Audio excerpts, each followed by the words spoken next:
Today's episode of Just the Tip Tuesday is brought to you by my favorite brand of TIG torches and TIG accessories, CK Worldwide.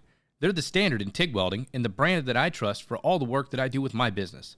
My favorite part about their products is the innovation. While other companies haven't improved upon the TIG torch or accessories in the past 20 years, CK is coming out with new innovations all the time. My favorite torch so far is the FlexLock 230 water-cooled torch because it allows me to have the versatility in the torch setup to get into all those hard-to-reach places. Sure, typical flex heads are okay, but as you know, arc length and torch angle are key factors in TIG welding. The FlexLock torch allows me to get to the most perfect travel angles every time. Let's face it, we're not always welding on flat fillets and grooves on plate. We need to be able to get into the small, hard-to-reach places to make a good weld. Case in point, I was doing a repair the other day and had to get into a small access hole to make a weld.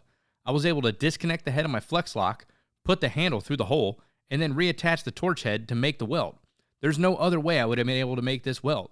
Check out ckworldwide.com today and click on the torch selector to find the perfect torch for your machine and the type of work that you do. That's ckworldwide.com, the standard in TIG welding.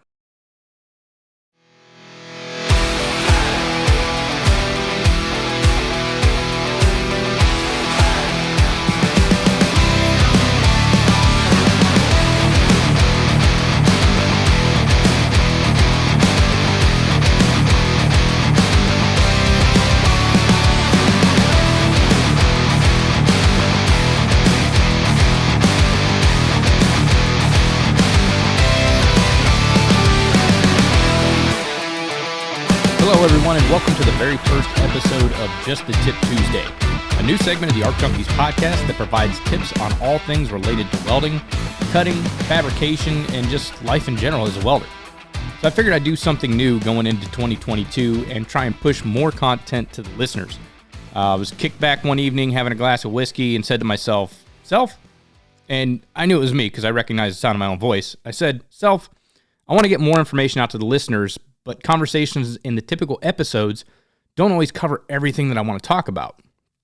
Because sometimes we just get off on tangents, new topics come up, just kind of change of pace in the conversations. So I thought about putting the info into a separate episode that's a little shorter in length and just covers the tips needed to get better at welding and understand welding at a deeper level, and thus Just the Tip was born. I'm going to try and put out new episodes every Tuesday for the entire year. I have a lot of topics to discuss, but I also want to ask you all, what information do you want to hear about? So if you have any questions you would like to hear answered on Just the Tip Tuesday, go ahead and send me an email to show@arcjunkies.com or just send me a DM on Instagram @arcjunkiespodcast. And if I use your question, not only will I give you credit, but I will also send you a free sticker pack.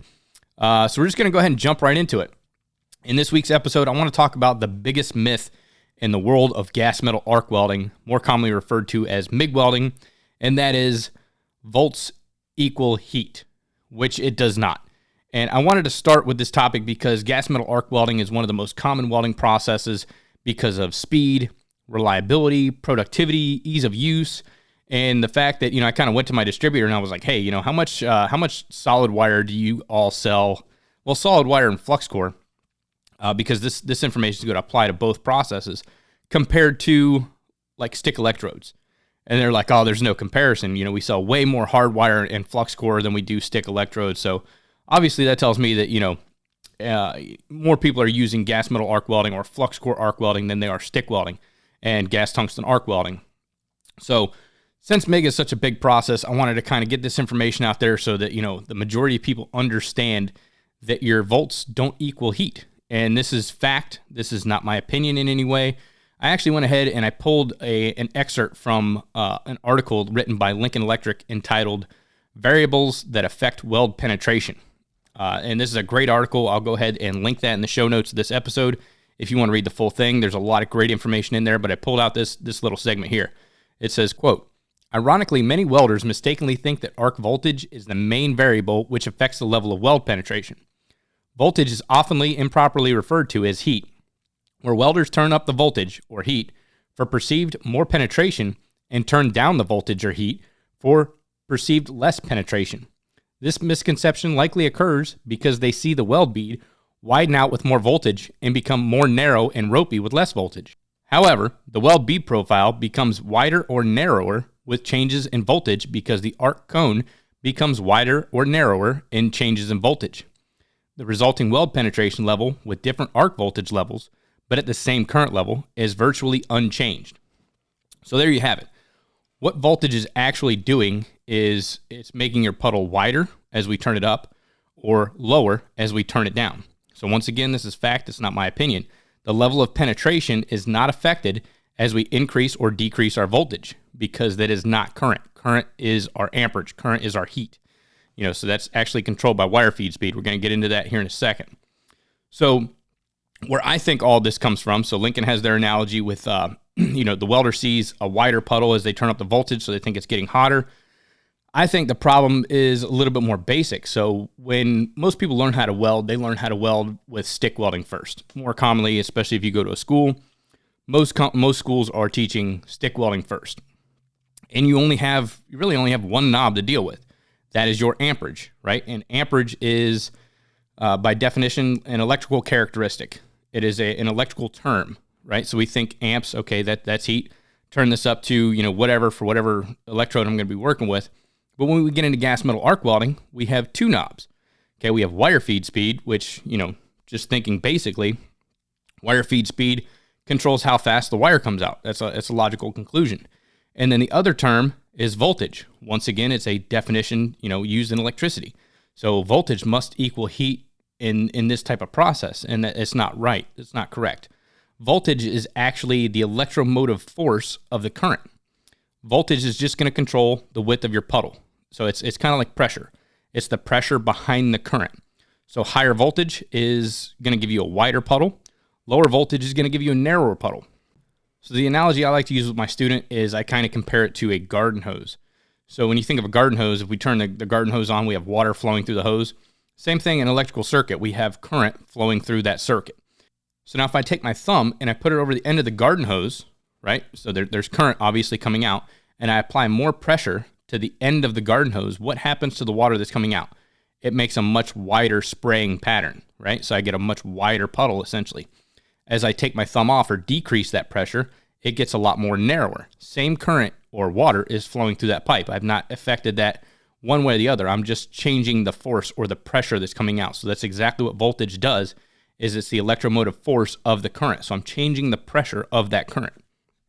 Now current or amperage, that's where all our heat comes from, is controlled independently in the machine based off of our wire feed speed.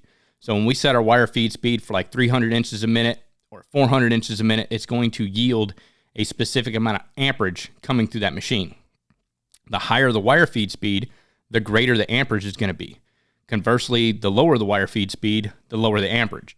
And setting your wire feed speed at a given number isn't equal to the amperage. So if I set my machine at 125 inches of wire feed speed, that doesn't necessarily mean I'm going to have 125 amps.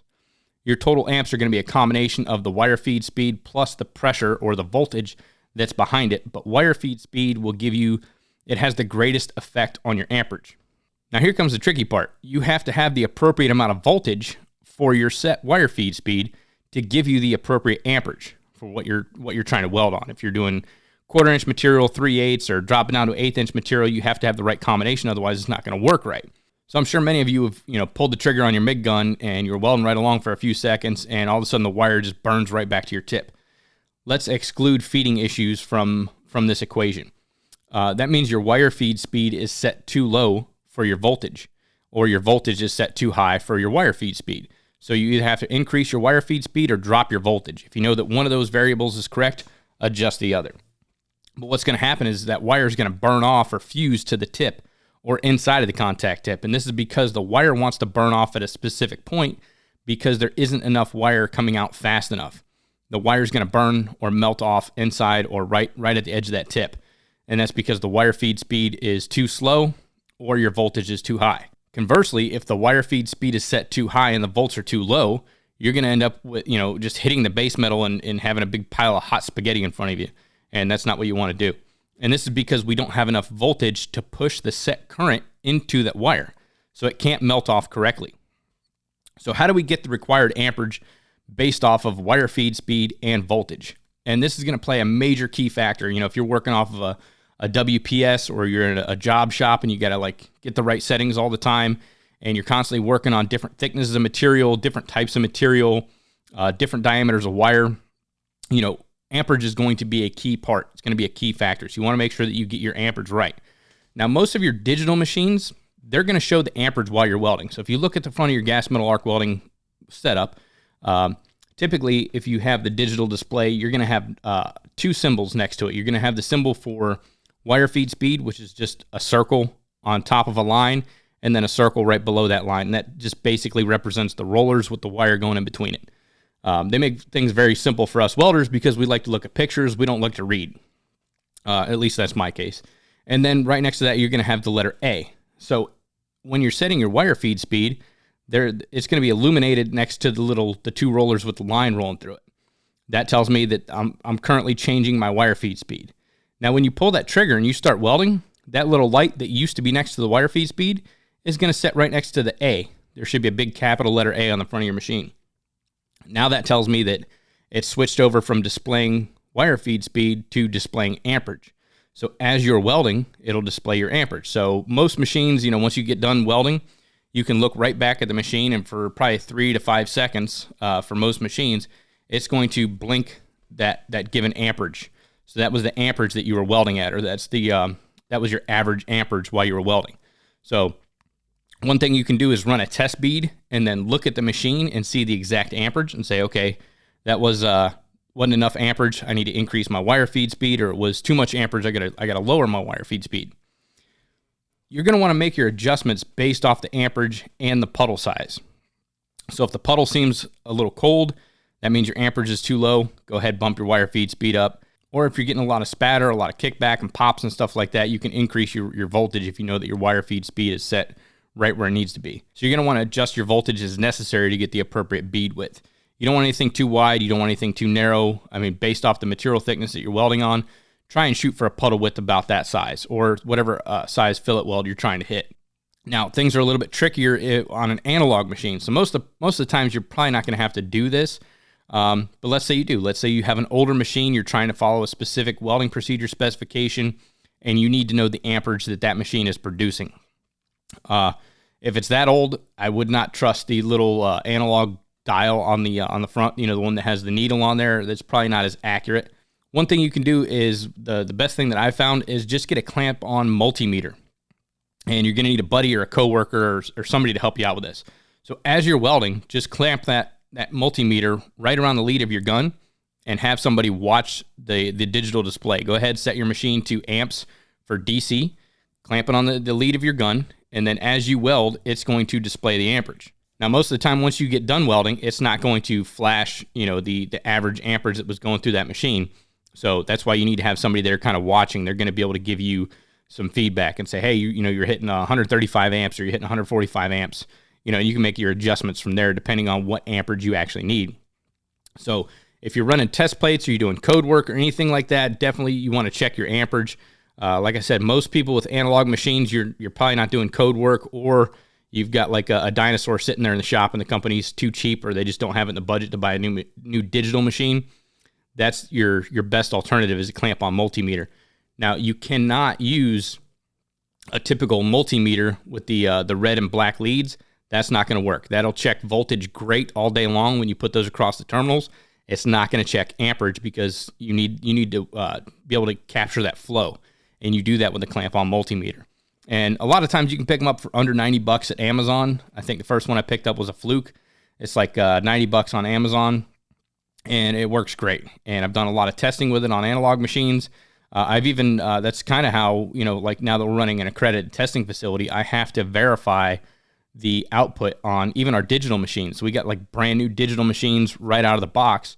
I still have to go over there and verify with a calibrated multimeter that they're putting out the amperage that's displayed on that machine. You can't just go off the machine and, if it says it's getting 160 amps, I need to verify that and make sure that's exactly what it's getting. Because when you do weld testing, you have to stay within the specific parameters of a welding procedure specification. That's something we can talk about at a later date.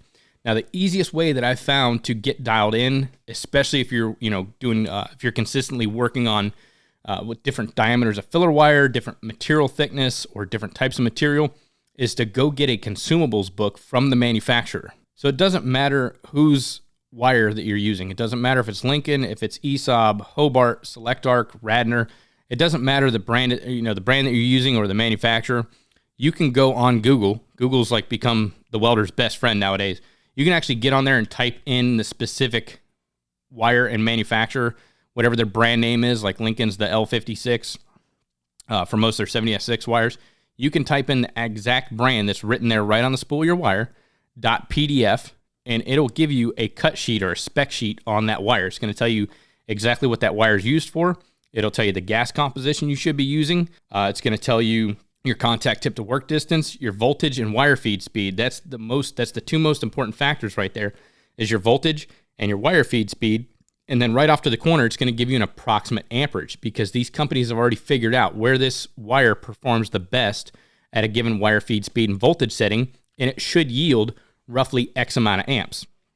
So most of these are completely free. You can download them. I use the Lincoln C1.10 consumables guidebook all the time, because that's mostly what we use at the school, because we get ridiculous discounts on their wire. But I've also used the Select Arc. They have cut sheets on everything on their website. ESAB's got a nice consumables book too, so if you're using ESAB filler metals, all that information is going to be in there, and they're absolutely free. Talk to your distributor, reach out to the company, get online. You can ask for a free copy of one of these catalogs, and they'll gladly send it to you. So another great resource is the GMAW technical manual from Lincoln Electric, and it's completely free. Just type in Lincoln Electric GMAW technical manual.pdf, and you can download it right to your smartphone. It's about 93 pages, and it gives a great outline of the entire MIG welding process, as well as a bunch of settings in the back of the book. So whether you're using spray or pulse spray or short arc or even globular, a lot of that information is in the back of the book, and it tells you exactly voltage, wire feed speed, contact tip to work distance, and travel speed, and the approximate amperage you're going to be getting out of there. So go ahead and download those books. Download the consumables books. Like I said, they're completely free. You can get them right there on your cell phone. They're just great resources to have, and especially in a digital age, you got it right there in your pocket. So if you're switching back and forth from one type of wire to the next, or different diameters, or different thicknesses of material that you got to get higher amperages for, or less amperages because you're working on some thin gauge stuff, all that information is in the book, so it's free. Go ahead and use that, and it'll get you dialed in a lot faster. Now you don't have to rely on, I'm sure a lot of you are going to laugh at this, but most of the time you walk into a shop and they've got somebody's taken a paint marker and they've marked the voltage, and then they mark the wire feed speed, because that's where somebody thought it ran great.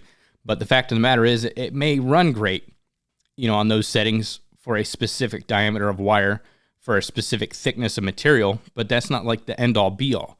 Once you start understanding what voltage actually does to your puddle and what wire feed speed actually does to your weld, you're going to be that much better of a welder. You're going to be a better educated welder, and an educated welder is a dedicated welder. Go get this information. It's completely free. So let's go ahead and do a quick recap. Wire feed speed is going to be our main point of adjustment for amperage. Voltage is going to control the puddle width, and it's the force of our current. Remember, the current is the electricity that's actually running through our leads, very similar to the water in the garden hose analogy. And anytime we have additional resistance in our welding circuit, it's bad, because it's going to rob us of our true amperage. I'm going to talk about that in a separate episode, dealing with different resistance, trying to get that out of our system, making sure that our gas metal arc welding system is set up for optimization. We want to optimize our welding equipment, because the last thing we want to do, we've spent all this time cutting, fitting, fabbing, polishing, getting everything just so. Last thing we want to do is lay a crappy weld on there, because our system isn't running to its optimal potential. So we're going to cover that probably a part 2. So that pretty much covers everything that I wanted to talk about in this episode for the first episode of Just the Tip Tuesday. I hope you all enjoyed it and found the information useful, and that you'll apply some of these tips next time you're behind the trigger. I'm going to go ahead and put a link in the show notes. So if you're not familiar with show notes, depending on whatever app you're using, you can always click on the show description, anything like that. I'm going to put the links for everything we talked about in this episode, the different articles and stuff, so you can find them a lot easier down there in the show notes. Now, if you don't have access to show notes, you can always go to the ARC Junkies website. It's arc-junkies.podsite.io, and then click on the title of this episode, and all the show notes will be in there, along with the description of the show. I want to thank you all for listening to the show. Don't forget to tune in every Monday for regularly scheduled episodes of the Arc Junkies podcast. Every Tuesday, we're going to be doing Just a Tip. And the first Wednesday of every month, we're going to be doing Weld Wednesday with AWS. Y'all take care. I appreciate you. Don't forget, if you have a question that you want answered on the show, shoot me a message, show@arcjunkies.com, or DM me on Instagram @ArcJunkiesPodcast. I appreciate y'all, and until next time, make every weld better than your last.